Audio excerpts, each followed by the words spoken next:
Like, how many followers did you have, like, at the time? It went from 30,000 to 1 million in a month. Like, what makes you go viral? You got to go funny, reminiscing, expert, sexy, and wrong. Fresh. I briefly did cage fighting, so I have a little bit of experience in this. When I'm like, like, I sound crazy. Your pipeline might be like this right now, but the wealthiest people in the world have the biggest pipeline. Ultimately, it's not necessarily about what you're saying. It's more about your demeanor. Does cat talking work?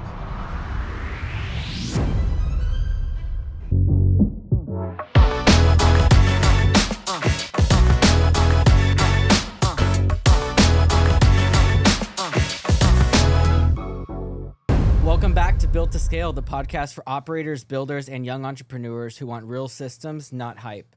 Today's guest is Alec Newman, who personally built a personal brand with over 1.7 million followers and generated over 60 million views on a single video. He's spent 14 years mastering social media across industries like movies, fashion, comedians, real estate, clinics, and now master roofing. Today, we're breaking down the exact roadmap from zero to a viral business and the steps anyone can take to go viral. Let's get to work. Excited to do this with you today, buddy. Quinn, this is really weird. Like, I'm usually behind the camera. Hi, sorry if this breaks the fourth wall at things, but yeah, this is awesome. These chairs are so much comfier.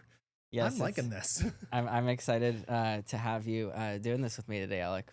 Cool. So, talk to me about your journey with us at Master Roofing so far, and then I want to kind of break down like into your brand, what made you go viral and everything. Yeah, so I joined Master Roofing in July of last year, and it's been quite a fun experience so far. It's a great team. Overall, been having a really good time with y'all. It's everyone seems to actually be standing behind their product too, which is strange for a company. Usually people are always trying to cut corners, but integrity has been a huge part of it, and that's made me stick around. So it's cool. I appreciate saying that. I can't believe it's already been 6-7 months. Mm-hmm. Time flies. 6-7. Is that still relevant? I don't What know. does that even mean? Dude, I don't even know at this point, but I think a basketball player made that sound because he was 67. Got it. Yeah. Interesting. Okay, so you one of the things that really made me interested in you working with us when you started was that you had already built like your personal brand. Mm-hmm. So what made you go viral? Like how did you build your account? Well, we got to start back at the beginning. I first was trying out with YouTube, but YouTube is a pretty difficult thing to break into. It's always easier to become big on a platform if you're already big somewhere else. But after I got laid off from a job, actually, I needed something to fill my time while I was on the job search, so I started doing TikTok.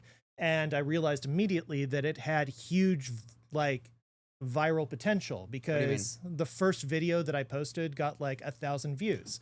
And that was one of the things like, oh, this platform actually is something for being discovered. That's actually really good, as opposed to YouTube where you have to bite and claw and you can go viral on another site directing to your video, but you'll still only end up with 30 to 40 views on something. Because I was using a lot of alternative styles of things. So I'd post things to Reddit, post things to Imager, get on the front pages of those with content, but then after that, it wouldn't translate over to YouTube. Now, the TikTok journey wasn't overnight by any means. It's very cringe in the beginning when you're like trying to figure it out. My first ever video was one of those oh no videos, the most cliched TikToks you can imagine. You know, the oh no, oh no, oh no, no, no, no, no. Yeah. So I literally started from So you the found like a absolute trend. worst. You found like the trends that people were doing. You started like trying the different trends. That's kind of how you started. You know, you got to start out with that while you're figuring out your voice. So keep with the trends, push it up. Why aren't you doing videos like that of me? I'm doing some videos like that of you. We got to get your personal brand. They got to make you good. We don't want to fake it. Yeah. Yeah. But as for it eventually picking up, began to go viral on a few different ideas. And then ultimately one day I just decided, after seeing that cats were huge, like I saw a video of a cat that had 6 million likes, I thought, oh, well, okay. So I got one. I was in the process anyway, so I didn't get the cat because of TikTok. It was just there. But I remembered something that my mom taught me when I was younger, and that was talking to cats. So I did a few videos of that, and it exploded. Like how many followers did you have like at the time? It went from 30,000 to 1 million in a month. It's a huge jump. A little bit, yeah. Just from the viral video? Yep, just from, I did one viral video and then I did a follow-up that got even more and then a few more after that. And I don't know about you, but having sudden fame thrust upon you can be a little bit stressful because I had tickets to go to VidCon that year. And what's VidCon? VidCon is basically Comic-Con, but for influencers. Okay. It's over in the Anaheim Convention Center. It's things. And I was like dreading going there because like I'm going there in my 2-week fan of going viral. I'm getting 100 million views. I'm going to be swarmed. Like I'm an introvert naturally. And it was just. Did you go? Yeah, I Did went. Did people swarm you? No. I was a complete stranger. I could have just walked around with a billboard behind me and no one would have cared. Yeah. So that's a good humbling experience where just because you're huge on the internet for a bit doesn't mean that anyone knows you're realistic. But I've met some people who've recognized me in real life since, but it's important to keep it in perspective. What was like, I guess your goal, like, okay, because going from 0 to 30,000 is also like, if those are real organic followers, that's like they are. Yeah. That's big, right? Like we talk about even like we were just doing one of the networking groups I'm in was talking about like, you know, how they were Cameron was talking about Coconut and how to use micro influencers like moms to give a promo for the company for the service. Like and they have like 2,000-3,000 followers, so 30,000 is a lot. How did you build the account from like 0 to 30,000, and like how long did that take? Oh, it was a very long time, and I'd absolutely agree. Like 10 micro influencers are much more effective than one giant influencer if you're running a campaign, because you know, like as you grow, you're going to get some bot followers. It's just natural. It's like piranhas. Like you throw in a thing, it's going to swarm the rest of it. So the way that it honestly started was I had one video go viral that was about Edgar Allan Poe of all things. That picked up enough until I was able to get the 1,000 followers. How long were you posting for? It was probably from like the beginning, 6 to 8 months before I had the first. Were you posting like one. every day? Yeah, multiple times a day. Now I don't necessarily recommend that now. But how when are I was you finding my how are you figuring out the content to post? Like ADHD helps a lot. Just finding everything. But you made it in your head like I want to build like an account. What was like the goal for you? So the goal initially was 10,000, then it became 100,000, but I skipped that obviously, so it kind of threw things into flux a little bit. But it was going to the TikTok lives and Twitch lives, just because every night able to bring in another 100 followers or so, trying that out, then having a few more that get me up to 20, up to 30, etc. And then it just exploded from there. Was there like a monetary goal in mind for you, or what was like the motivation to like build an account and have a platform of viewers? So the fun thing is they don't tell you that TikTok doesn't pay very much. You just get the feel like, oh, I'm going to make all this money when I get to it. So back in the day, it was you had to get 10,000 followers. I think that's still the case before you can get monetized. And then from there, it's 7 cents every 1,000 videos or 1,000 views is what it was. Now that sounds okay at first, but then you realize that's like $700 for 1 million views. That's not very much, especially compared to YouTube where people are millionaires for a similar amount of stuff. So yeah, I was initially trying to get the monetization, but then upon seeing that, it was more brand deals that were the important thing, because that can skip the middleman and makes things a lot better when you're getting a check for 15 grand for cat litter or something. Have you done that? Yeah, I did that for cat treats actually. Oh, that's cool. It was so nice. Wish there were more of those. Yeah, I think how'd you get that that deal? So that was during the height of popularity. Like once you start going viral, everyone comes out of the woodwork. It's like winning the lottery. You know that old thing where like people win and then they start hearing from cousins that they never knew existed asking for money. It was like that. Right now, my inbox still is just filled with everybody's mailing list asking me to do something, but like 1 out of 1,000 is actually a good idea. You should respond to them with my handle and say, here, sponsor Quinn. Oh, absolutely. I could definitely see you talking about various types of cat litters. I could. Talking about cats, right? Does cat talking work? Like you made a video, right? Yeah. Your most famous video is you meowing to your cat and then it meowing back, and then it's like a specific like dialect of speaking cat, bro. Yeah, I'd sound absolutely insane. I understand what it's like when I'm like, like I sound crazy. They'd put me in an asylum with a like straitjacket any other time. But the weird thing is, it's working all over the world. Like, my psychosis has been vindicated because people in Indonesia are having people's cats come up to them. I was hugely popular in Australia, of all places, for some times. They had me on like 8 different news programs just because it was working on so many people. I mean, it's kind of crazy, but ultimately it's not necessarily about what you're saying. It's more about your demeanor. Like, if you listen to a cat and observe it, you can figure out what it wants to say to you. They're not just yelling all the time. Do you think cats have their own language? I think that you can communicate. Like, I started my first one because a cat was saying it to another cat. So I thought, oh, try this out. My mom showed it to me, went meh, meh, meh, and that's when all the kittens would come in for food.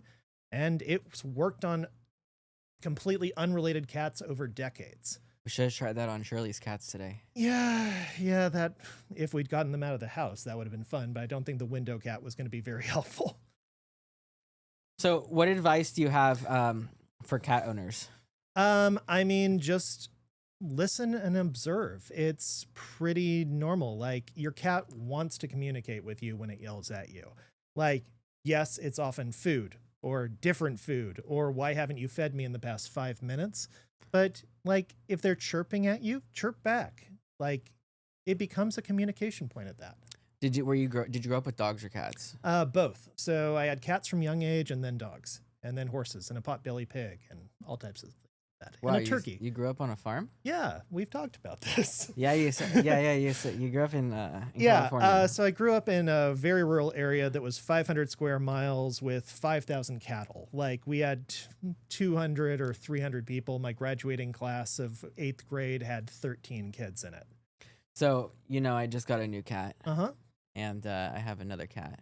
Mm-hmm. So the one I had is a ragdoll. Mm-hmm. And then the other cat I just got, I think she's like a Siamese cat. And so me and my wife keep going on like ChatGPT on like how to introduce them. And it's been about like 2 weeks since Caro and I got it. And no more, maybe 3. But we were like traveling for like 2 of those weeks, so we had just a cat sitter going in. But now the new cat has finally just come out of the bathroom. We started opening the door. It would still stay in the bathroom with the door open. Now it's finally coming out and getting more comfortable. And it's such a crazy process to like introduce cats. Like with dogs, Absolutely. They can just smell each other. But with like cats, it's like a 4-week process of like, they have to be in like separate rooms. They have to have a separate bathroom. They have to have a separate feeding area. Like, everything has to be completely separate because they're very independent, and they're very territorial too. Yeah, absolutely. And the key thing to remember with cats is if they're being quiet, it's fine. Like, if they're beating the crap out of each other, but they're not crying out, then they're just playing. And also, random thing. Do you know what ChatGPT means in French? No, what does it mean? Cat, I farted. ChatGPT. Really? Yep. That's funny. I never heard that before. How did you figure that out, Alec? I knew chat just because that took a little French back in the day, and then I found out GPT was another. Hey guys, what's up? It's your boy Quinn. Just wanted to let you know I have a roofing company here in Southern California. Hopefully you're getting value from today's episode. If you do need us for anything for replacement or repairs or just maintenance on the roof, residential or commercial, hit us up. I'll drop the phone number right below. Give us a call and we'd love to take care of you. Now back to the episode. So going back to kind of like so obviously for Master Roofing, you're a director of marketing. So you're not just doing social media, you're focusing on like all aspects of lead generation and getting the phones to ring here. I kind of want to talk about 2 different things. I guess first, like, what makes you go viral, right? And then how can you position yourself like a roofing company or a service company in a way where they can get more leads with the budget they have? Like, what are those steps? Oh, this is going to be a long answer. I'm going to take a drink first with my built to scale mug. So if I were to give anyone advice on how to go viral in the first part, it's not an instant thing. But if you follow a few certain ideas, it can really make your life a lot easier. Is it just luck? A little bit, but here's a word for you. Fresh. Fresh is the best way if you cover these things. Each of it stands for a different letter. First, and it's from most difficult to go viral and the easiest to go viral. So the first one, F, it's for funny. If you've got something that makes people happy, where they can tune in every day just to enjoy, and something kind of entertaining they send to their friends. Up next, R for reminiscing, anything that has to do with their nostalgia. It's if people can remember something when they were younger, then it's going to hit them. Like, why do you think sampled music is so popular? Is it because, wow, they just really like this guy? Or is it because they've already recognized something that went viral before, like a classic song of some sort? Also, I believe that when you go to short form content, people don't want to be taught something new. They want to be taught something they've already been taught. Okay. So you can find like what's more popular, the really interesting story of the French aristocracy of the 1800s or the Battle of Thermopylae, where the Spartans, everybody already knows that. People will watch 100 videos about Thermopylae before anything else, which brings us into the next one. E for expert or educational. If you can teach someone something that they're already kind of familiar with, or if you have an expertise, this is where all the news people come from, where all those parts come, where you become someone that people consider an expert. Okay. Yeah. What's the acronym? Fresh. Okay. Got it. Yeah.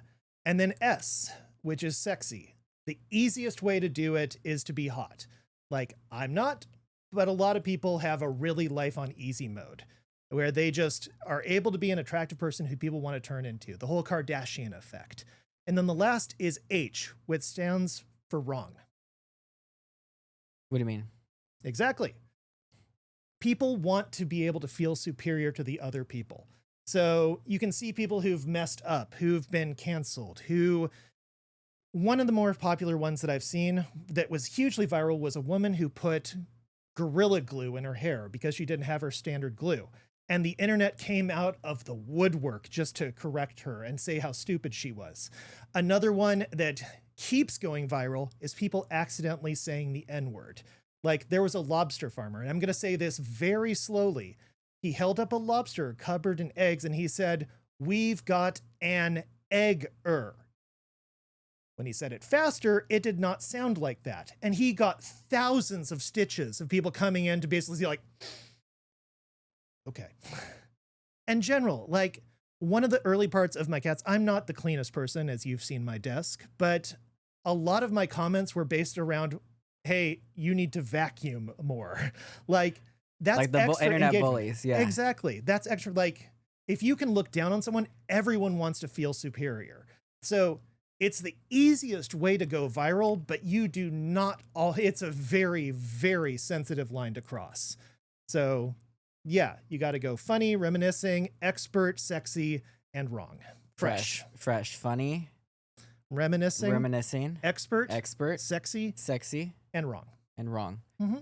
That's huge. I think that all of those are things that like Rich Summers talks about, right? And like just kind of those concepts about like when you do like a reaction video, right? That's part of that acronym because you're giving the news, right? Well, that's the reminiscing because it's seeing things that people like, even the people who are just like that was really popular for a while, but they were still coasting off people's other stuff. So from the other side of the question, right? From going viral, what about marketing? So marketing's a really weird thing because like with Master Roofing, we're a premium brand where white glove service is accessible to everyone. We don't necessarily want to be the type of thing that's showing people like doing pratfalls on a roof or things like that. Like early on in the career, we were doing a thing where I was showcasing the CSR people, but that's not necessarily a good view of the brand. Now, yes, it's good for young audiences, but people are going to go to a roofer and they're not going to want to see 23-year-old women. They're going to want to see roofers on this thing because that's the type of thing that you want to push. So I understand it may not always make sense what I'm doing, but there is a method to the madness. Now, you may also see other profiles that have gone hugely viral for stupid reasons. But what happens to those things once the stupidity runs out? No one's going to that Chinese food place anymore. No one's trying it. So besides like social media marketing, what about the other side of marketing? What else are we doing to generate leads and build it out? I mean, you gotta. What would you say to like a new, yeah, like let's say there's a kid out there who's listening to this and he's like, I want to start a roofing company. How do I get leads? Yeah. So the main thing you're going to use these days is digital. You still need to have a lot of classic magazine advertisement or a little bit because the elderly population, especially if you're in a service like home services or roofing, people who own homes aren't necessarily going to be the ones who are trying out the newest technologies. So things like Home Mag or Valpak or so on are pretty useful, and people hold on to those forever. Like hoarders are a huge part of our business, we can agree. And then digital like Google Ads and Thumbtack, which I didn't even know about before I came to this company, but is surprisingly good for home services. Like you got to find the lead sources that work with it, and you've got to watch out for scams because there are so many of those. People are saying like, I can get you 3,000 leads in the next month. And then what do we find out? They're all wrong, disconnected numbers. Yeah, they're just putting together like a fake bogus list on Excel and selling it. Yep, you can download a list from anywhere, but then it turns out that they're all dead. So, I mean, you could call a cat, and I don't know. I don't think they have enough to pay for a roof. Would you agree with the statement that leads is a direct result to ad spend? I'd say it's more due to reputation. Like ad spend is definitely a huge part of it, but if you have a 1-star company and you're spending $1 million a month, you're still going to you'll get some leads, but no one's going to want to actually trust you. But a lot of it is the boots on the ground and the word of mouth, like sending the sales guys out in a clean car with a clean shirt and having them actually know about the subject is the easiest part of marketing. Well, wrapped trucks, right, is great for branding, great for marketing. How much? I mean, we really believe obviously in tracking and getting the data, and every campaign has its own tracking number, so we can kind of see our return on it. How are the truck wraps working like for advertising for the business? We have noticed them so many times on the roads. Like it's always cool to see a Master Roofing truck out there. It's eye-catching. We've also got the Prius that has Master Mike, our new mascot, on it, and that's been pretty solid, but I've definitely noticed the truck a lot more than other trucks out there. Do we get like good response on that as far as like the tracking goes? Like it calls from the trucks? Yeah, at least the name. I don't think people are necessarily typing a phone number into it while they're driving because that's dangerous and we don't want people to die. So they're more like looking it up on Google maybe and then giving us a call? Absolutely. So it's good for the name. That's what like Ashley Glory said, the girl who came in from Ishmael that built NextGen, and she was talking about with us when she did the whole audit. Yeah. About like the branding, right? About like the if we put the logo, like NextGen used to do their billboards all over, right? But they wouldn't put like a phone number. They wouldn't really put, all they would put is like NextGen, HVAC, whatever, call us. Like, and there was no phone number, there was no QR code. It was just the logo, because they understood that if enough people saw the logo, then that they would Google it, because they're not going to call a number off the billboard anyway. So it's like brand recognition, and it builds trust with the community. Absolutely. I briefly did cage fighting, so I have a little bit of experience in this, but it's never the knockout. You're not going for a one-punch knockout. It's hitting a lot of small things over and over again, because like a roof costs what, $10,000 to $20,000 for a small one at this point. Right. Do you think that someone who sees a Google ad just out of the blue is going to be like, you know what? Swipe. No, they're going to see it on Google Ads. They're going to see it in other parts of it. They're going to see it in the magazine. And then when something actually comes up, they're going to remember the name and go from there. I remember these guys. They're everywhere. Let's call them. Exactly. What industries have you worked in before? Everything. Like I started out in movie advertising, where we did social media campaigns for the movies that no one else wanted to do. We're talking about House at the End of the Street starring Jennifer Lawrence, and Movie 43, or that movie where John Cusack played Edgar Allan Poe meets Saw. Like things that you've never heard of in one way or another. So yeah, kind of B movies, Easter.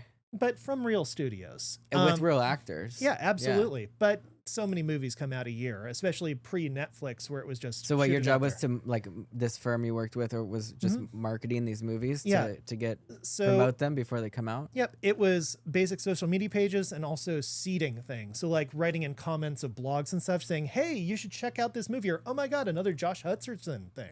So is that where you started? Yep, that was a start out, and that company transitioned to TV, and then to brands, and then personalities.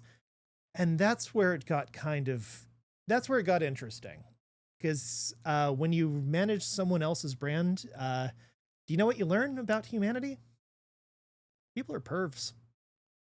Like, people forget that you're watching their profile. So I'd see things where like a person would just be like hitting on various people he saw on Instagram. And it was just like, dude, you've given someone the keys to your brain. Why are you showing this thing?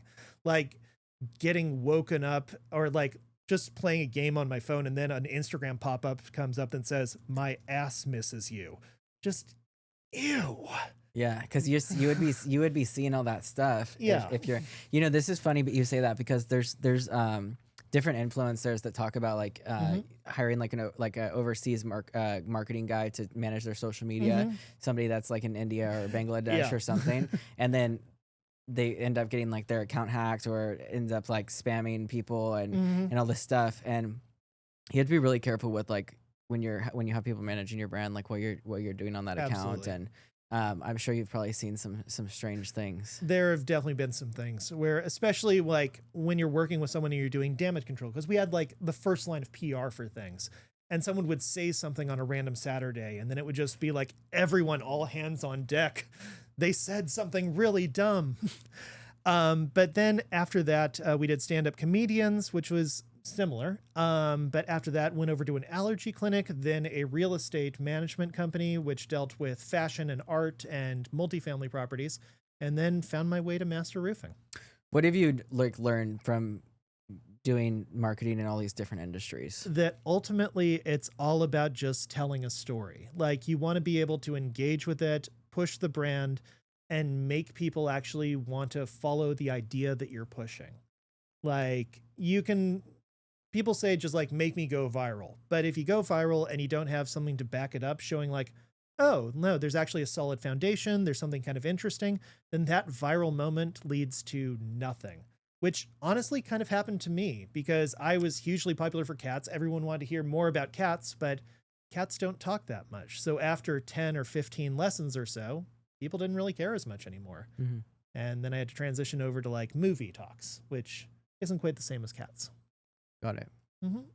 So being in that you've worked in all these industries, you've been able to kind of learn different aspects of how different industries interacted, and overall it's like kind of telling like a story of a brand and making people want to follow along with it, because it's not just like they need to be getting something from the content in order to stay engaged is what you're saying. No, you can knock down people's door, but to get them to come over to your house is an entirely different thing. So like, how do we make like, there's a guy named Wes Watson that I followed before, and he's like, he built a personal brand. I joined his mastermind, and he makes all his money from social media, selling courses and all this stuff. And all he does is like flash a lifestyle, and he makes his all his posts are not like selling a program or a service or anything. All his posts are reality TV. And he's like, the more crazier you can make your lifestyle and everything, like the more people are going to pay to learn from you. Absolutely. But I think back to a classic Groucho Marx quote where he said, someone asked him, what's the secret to making it? And he said, sincerity. If you can fake that, you got it made. What does that mean?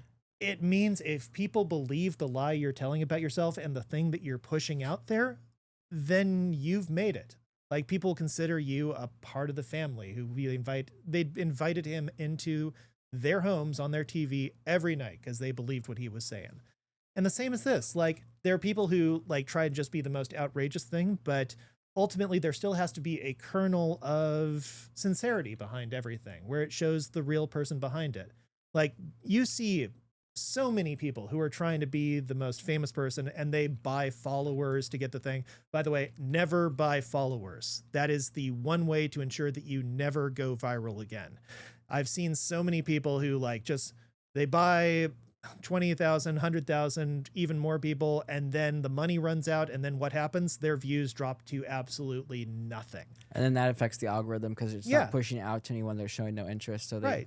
You have a huge audience in Macedonia, but if you're not paying the audience in Macedonia to show up to the things, then what's the point? Or people who are just like, they make a thing, they like 2 comments, and then they abandon that forever, only to bring it back to follow someone else new. So yeah, I've seen plenty of brands where like they did that early on, but then you look into their stories and you see that it's only being shown to 12 people who are shockingly their friends and family.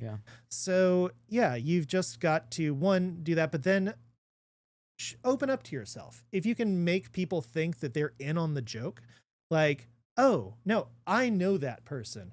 Like, sure, I've never met them. I've never had a conversation with them. I only follow them on social media, but they speak to me and I think I understand. Then you've got a person for years, if not life. talk about AI a little bit. AI is like steroids. Like, it can be something that is absolutely good, but a lot of people are just using AI as a crutch without putting in the hard work behind it. Like, you may notice that a lot of videos on YouTube are just really low effort things of like movie clips connected to a voiceover that's like, the man comes across the person with the knife and he is afraid, but you would never believe what comes next. Like, there are people who are just throwing out so much, but there's no long-term things, because AI can absolutely be an amazing thing. I know I've used it for blogs, and that has made life so much easier. Or when I'm stuck in a rut, I ask AI, hey, what are 10 things to go with that? Now, I'm still going to use my own idea, but it at least puts you on the right path. Or like, just sort this. Like, those things, the basic grunt works are great. But if it's just like, hey, AI, what should I post tonight? And it posts out a bunch of things, guess what that's doing? It's doing the same thing to the other 10,000 people who just asked that question for you. So, like, inspirational quotes and things, it's better if you come up with them on your own. I know it's hard, but sincerity. I know you can fake it to a certain extent, but if you believe what you're saying, it'll translate through the medium that you try and tell it. I love this, Alec. Anything else you want to share with the audience? Yeah, one thing that I forgot to mention is when you're trying to grow and things, it's good to have a rival, a secret rival. Like, you know how in like greyhound racing, they have the rabbit who just runs and the dogs have to chase after it? Yeah.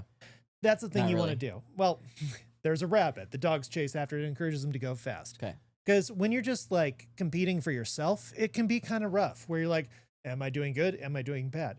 So one thing that I did while I was building up to the initial 30,000 is I found someone who was a minor celebrity who had a similar social media following.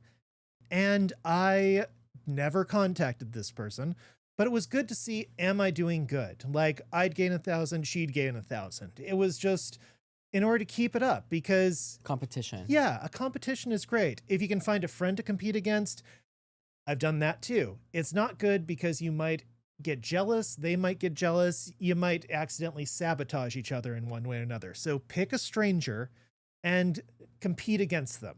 Never have to contact them, but you can be thankful to that person later on for teaching and pushing you to be better.